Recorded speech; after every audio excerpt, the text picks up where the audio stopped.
Pozdrav! U današnjem videu ću vam govoriti o Polymarketu, šta je Polymarket, kako se koristi, koje su neke osnovne značajke.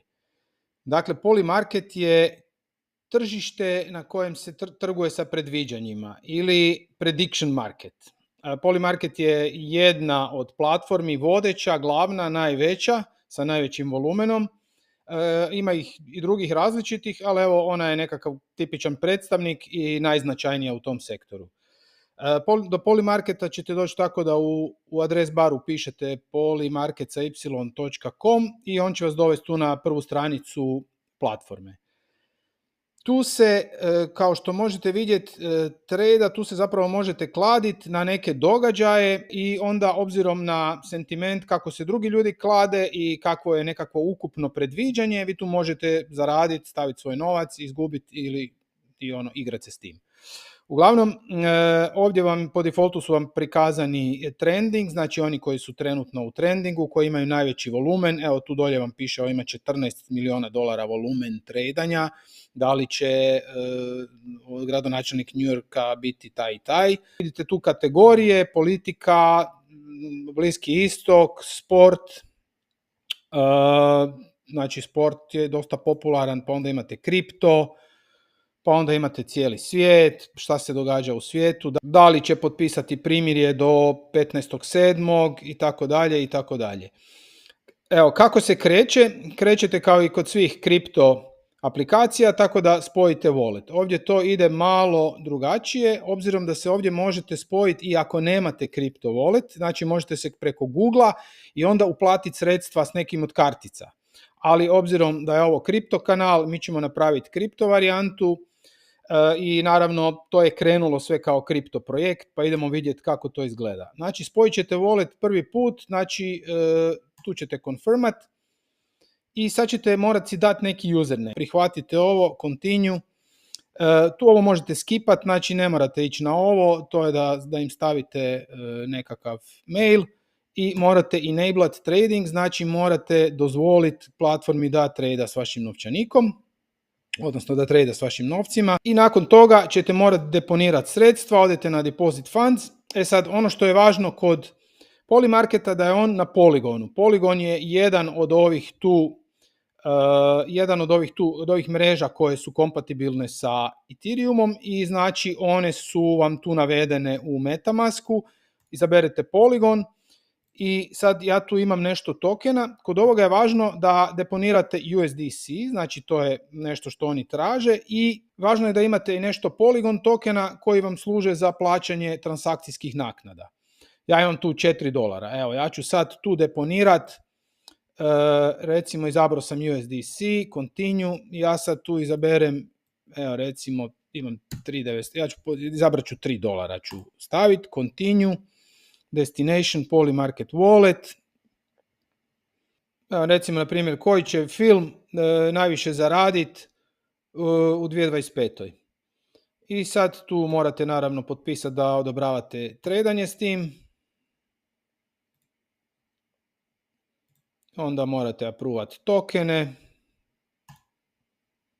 Evo, jednom kad ste to prošli, onda vi ste ušli u taj trade i vi sad ovdje vidite da oni tu kažu da recimo film Zootopia, volumen je ovog trada 1.200.000, znači veliki je, promjene u zadnje 24 sata, on ima 30% šanse da bude film sa najvećom zaradom u 2025. Znači 30% ima šanse i sad vi tu možete se kladiti na da ili na ne. Ili na neki drugi film, evo ne znam, sad tu ih ima koliko hoćeš, ali evo, na primjer da sad hoćete reći, vi mislite da ovaj film neće biti, na primjer, da neće zaraditi i vi kažete no, 70 centi. I sad šta to znači? Oni svaki taj događaj podijele na dva dijela, na ishod kad hoće i na ishod kad neće. I vi sad možete evo ja imam sad tu maksimalni amount $3, ako se ja kladim da neće, onda ću kupiti za 70, ovo tu ne, po 70 centi. Šta to znači? Ja ću na kraju ove oklade ili dobiti cijeli dolar ili ću dobiti nulu. S time da ću ovdje, ako se kladim ne, taj dolar platiti 70 centi, ili ću ga dobiti ili ću ga izgubiti, a ovdje ću taj dolar platiti 30 centi, koji naravno opet ili ću dobiti ili neću. Ako bude yes, dobit ću, cijeli dolar, a platio sam ga 30 centi, a ako ne bude, platio sam 70 centi, ali sam izgubio, odnosno ili sam dobio, ovisno o ishodu. I tu vam odmah dolje piše koliko ćete dobiti. Ako ishod bude ne, na ova moja $3 uložena, ja ću dobiti 4,29. A ako bude ishod da dobije ovaj film, da bude sa najvećom zaradom 25, ja ću dobiti 9,97. I ja sad kažem, šta ja znam, mislim da hoće. Na primjer, accept. Evo, ja sam sad kupio, znači, tu dionicu, ja sam rekao, vjerujem, dao sam $3 da će Zootopija dobiti, ako ja ako to bude istina, ako bude yes ishod, ja ću dobiti onih $9. Ja to sve mogu vidjeti u svojem, ja mislim, profilu. Tako, ja to u svom profilu vidim da imam otvorene pozicije ove, i znači jedan market tracker i tu je ta moja pozicija koja mi je trenutno otvorena. Ja nju mogu isto tako, ako sam ja, evo tu pod activity, odmah vidimo da je ona tu. Kad kliknemo na ovo, ponovo nas vraća tu. I ja sad tu mogu prodati svoju poziciju. Ako odem na sell, ja imam 9,97 share, znači tih udjela u tome. I ja sad kažem max, ja bi prodao sve ovo i malo ću izgubiti. Neću dobiti $3, nego ću dobiti 2,99 zbog naknada. Evo, ja sam sad prodao. Pošto je tržište likvidno, vidimo da je tu ima $1,200,000 volumena, ja sam to bez problema prodao i ja sad više nemam i ja sad ponovno u svom portfoliju nemam više 3 nego 2,99 jer su otišle neke naknade. Svaki događaj je podijeljen na dva dijela, yes i no, znači dogodit će se, neće se dogoditi, i obzirom na ishod vi zarađujete ili gubite. Možete pogledati, evo recimo, i neke domaće događaje, na primjer ako odete u politika pa upišete Croatia, ima tu događaja koji su, recimo, na primjer izbori. Ovdje kad tražite nešto, onda vam se ovdje pojavljuje padajući meni i možete otići, recimo, ended recently, koji su nedavno završili. Pa možete vidjeti da je završilo, na primjer, evo, neko se kladio za 5 milijuna, volumen je bio ko će biti predsjednik Hrvatske na zadnjim izborima, ne? I neko je, sad ne znam koji su tu, evo, kad tu kliknemo, ne možemo vidjeti, ja mislim, možemo, da, evo, Milanović je tu dominirao. Što se vrijeme bližilo samom događaju, izborima, to mu je više ljudi se kladilo na njega i zapravo zarada vam je padala. Ali ako ste bili hrabri, pa ne znam, tu stavili početkom decembra, onda ste mogli više zaraditi, 79%. Znači, kako vrijeme odmiče, kako se događaj približava, tako se onda i smanjuje se te vjerojatnost zarade, odnosno mijenjaju se ti omjeri. Ono što je još važno reći, da je Polymarket skupio preko $70 milijuna investicija, a još uvijek nema token. U kriptu to često znači da će biti airdrop. Znači, ako su oni sad sjede na nekim novcima, tu vrte neke naknade, zarađuju novac, oni na neki način moraju investitorima vratiti uloženo i najčešće se to onda događa na način da lansiraju token, a zato je pametno tu možda malo se igrati s tim, provući svoj novčanik kroz ovo sve, jer airdrop obično ide onome ko koristi platformu i ko koristi njene funkcije. Znači, pametno bi bilo sa nekakvim, ja sad ne znam koje će biti propozicije, to niko ne zna, ali u pravilu ako ste radili interakciju sa platformom, ako bude airdrop, onda ćete i vi nešto dobiti. Ono što je drugo važno, svako može, ovo je decentralizirano, znači nema KYC-a, niko vas ne pita za nikakve podatke. Postoji način da i vi otvorite svoje tržište, znači vi neki par ili neki događaj.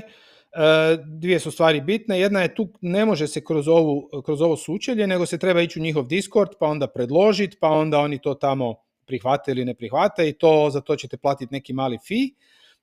Vi nemate ništa od toga ako se sad tu nešto, ako otvorite tržište pa sad tu se neki veliki volumen stvara. Imate jedino od toga ako ste market maker, odnosno ako kupite, ako uložite u to, ako se kladite sami na taj svoj događaj koji ste otvorili. Druga stvar koja je važna, da svaki ovaj događaj jako ovisi o tome, o opisu, jako je važno gledati pravila. Jer neki događaji mogu biti dvojbeni, neki događaji mogu biti osporavani, pa sad tipa ja kažem da li će sutra u Dubrovniku biti kiša i ne znam, na jednom dijelu grada padne kiša, a na drugom ne, i onda je sad to sporno, da li je pala kiša ili nije pala kiša, i onda se mi tu svi unaprijed dogovorimo, odnosno kažemo ovo će se rezolvati kao yes ako to i to. Znači ako Hidrometeorološki zavod Hrvatske objavi da je u toliko i toliko sati padala kiša, koliko je kiše palo, i onda se mi svi složimo oko tih, znači kad prije nego što idete tradat, zapravo važno je da pročitate pravila da ne bi bilo nejasnoća.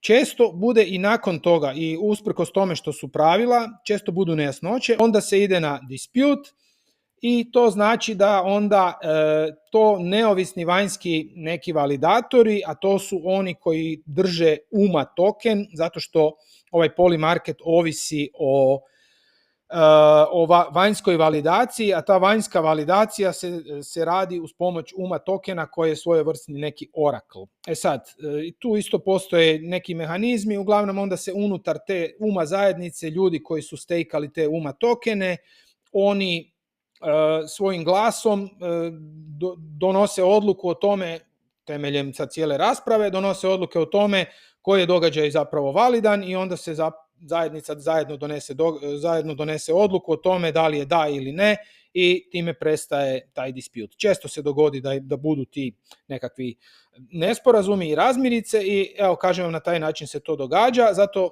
je sastavni dio tog Polymarketa je taj UMA token koji služi za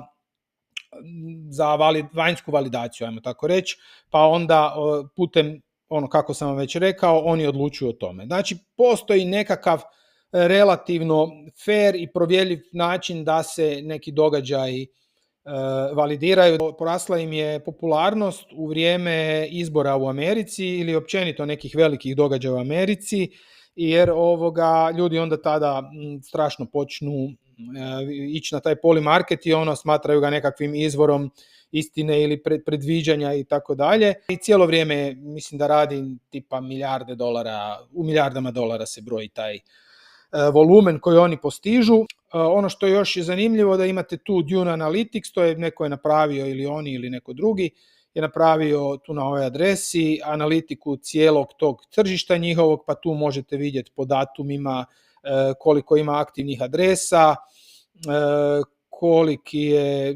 koliki su rizici, koliko je broj transakcija, kolika je veličina prosječna svega. Sve vam je to on-chain, sve vam je to vidljivo i neko izvadio te podatke, obzirom da se radi o decentraliziranoj platformi, sve je dostupno, samo što nekad nije pregledno. Evo, neko je to ovdje izvadio, pa ima još tih, na Dune Analytics ima još tih dashboarda za praćenje Polymarketa, ali ovo je neki prvi na koji sam naišao i mislim da dobro on to odrađuje. Ovdje vam je onaj UMA token o kojem sam govorio, on sam ima 100 milijuna skoro market cap, i ovdje imate recimo o njima neke detalje, to možete sve pogledati na CoinGecko, ako tu tražilicu pišete UMA, on će vas to odvesti ovdje, pa onda vidite da taj token možete kupiti i sve ono što vam nudi CoinGecko. Tu su recimo neka njegova cijena kroz vrijeme i tako dalje. Evo, to bi bilo ukratko o Polymarketu kao nekom vodećem mjestu za trgovanje predviđanjima ili prediction marketu. On vam radi na blockchainu, i to na Polygon blockchainu, s tim da većina tih stvari koje se tu događaju, tih transakcija ide off-chain, i te knjige i ti nalozi i to sve se događa off-chain, i onda se samo na on-chain radi ono za što je baš potrebno verifikacija, a to su događaje i valjda ishodi događaja i samo one osnovne stvari, da bi bilo korisničko iskustvo što bolje, da bi to išlo glatko i brzo. Evo, to bi bilo to o Polymarketu. Evo, jednom kad ste završili ili ste tu zaradili ili ne želite više, onda odete tu na portfolio i kažete da hoćete povući svoja sredstva, i tu ćete kroz ovo sučelje withdraw, stavit ćete koliki je iznos, maksimalni, stavite svoju adresu i povučete sredstva nazad. Znači, jednostavno je kao i kod drugih nekakvih kripto aplikacija, s tim da evo, kod njih je moguće i plaćati, i ako uopće niste u kriptu i ne znate šta je wallet i ne zanima vas, vi možete se ovdje spojiti sa Googleom, uplatiti sa vašom karticom i tradati. Između ostaloga, zato je i ovaj Polymarket toliko popularan među ljudima, jer nije samo ograničen na ljude koji su u kriptu. Eto, to bi bilo osnovno o Polymarketu i ako vam se ovaj video sviđa i ako vam je bio koristan, ja vas molim da zapratite kanal, vas to ništa ne košta, a meni će povećati vidljivost i lajkate video. Evo, pa se vidimo u nekom drugom videu. Pozdrav!